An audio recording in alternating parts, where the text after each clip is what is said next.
Hi, I'm Ryan Grantham, and I'm playing the role of Redwood. Hey people, what's up? My name is Becca. I film from Kaduna, Nigeria. On this channel, I talk about friendship, personal development, books, and storytelling.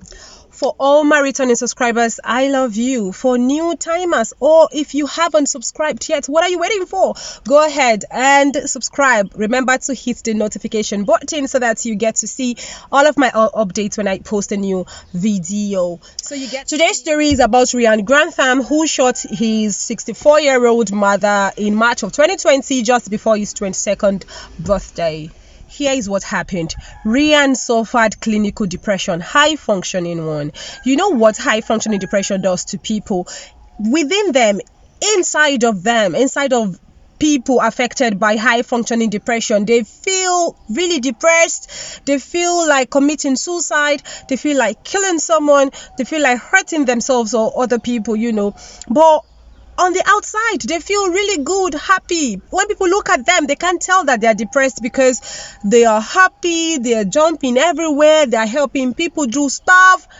They are really good on the outside. That is what high functioning depression does to people, and that was Ryan's problem. Before now, he was a really sweet child. He acted in some TV dramas such as Riverdale, Diary of a Wimpy Child. And it's just really sad to hear this about him.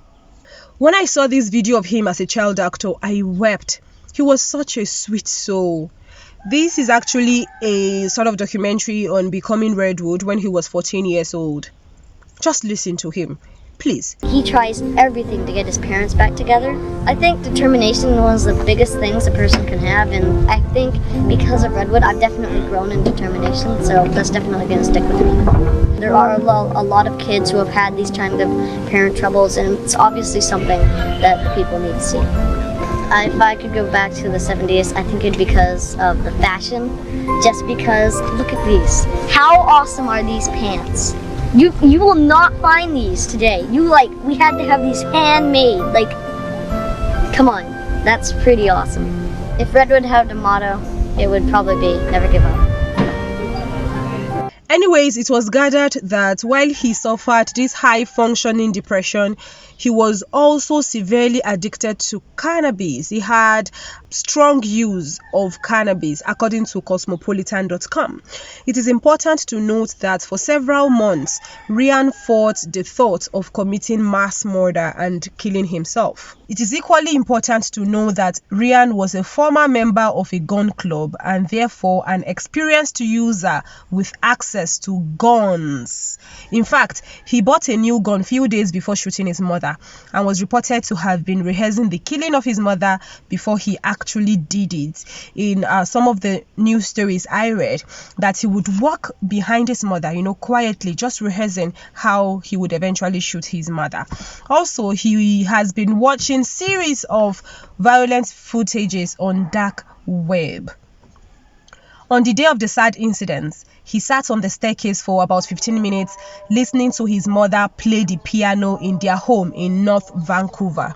Then he walked to her, standing behind her, and shot her in the head, after which he brought out his phone and made a video of himself beside his mother's body, where he said, and I quote, "I shot her in the back of the head.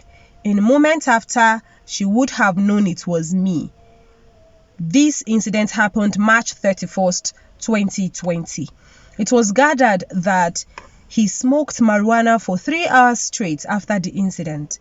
The next day, which was 1st April 2020, he placed some scented candles around his mother's body and hung rosaries on the piano where he shot his mother, then prayed before taking some camping materials, 3 guns and ammunition, 12 Molotov cocktails, and a map with directions towards the cottage where the Canadian Prime Minister lives, that's Justin Trudeau.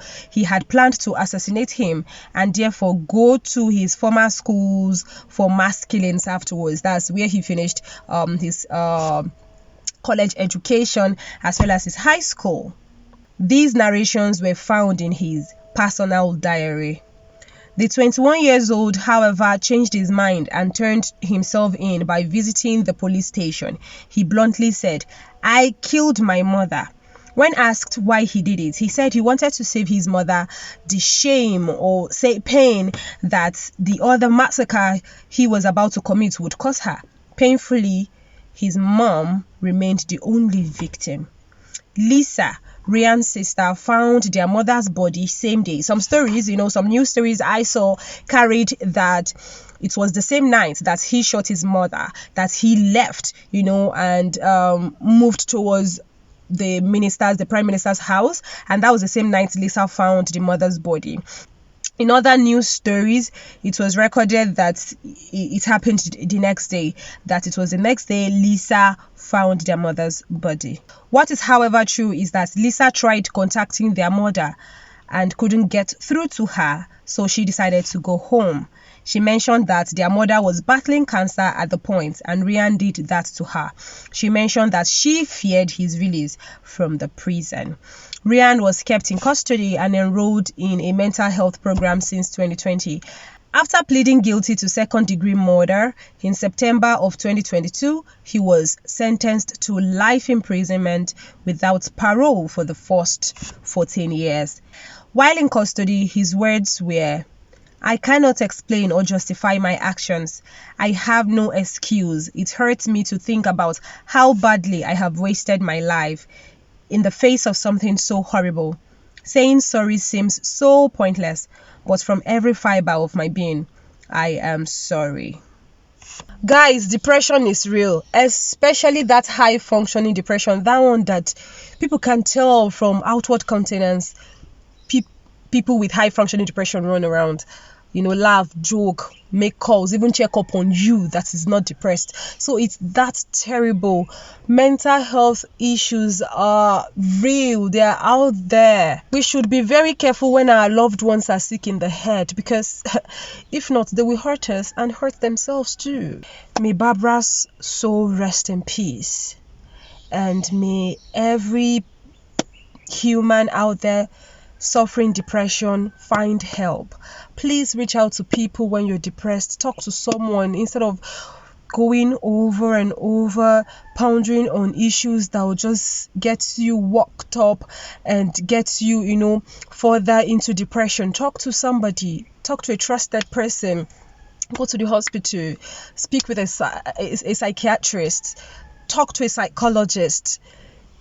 Do what you just call the emergency number. Do something. Help yourself when you are still sane, when you still know when you fall into depression and come out of it, when you can still contain yourself, when you still understand yourself. Help yourself that time. Find help instead of waiting to the point where you no longer can help yourself, where you no longer understand what you are even doing. It is well. Thanks for watching, guys. See you in my next video.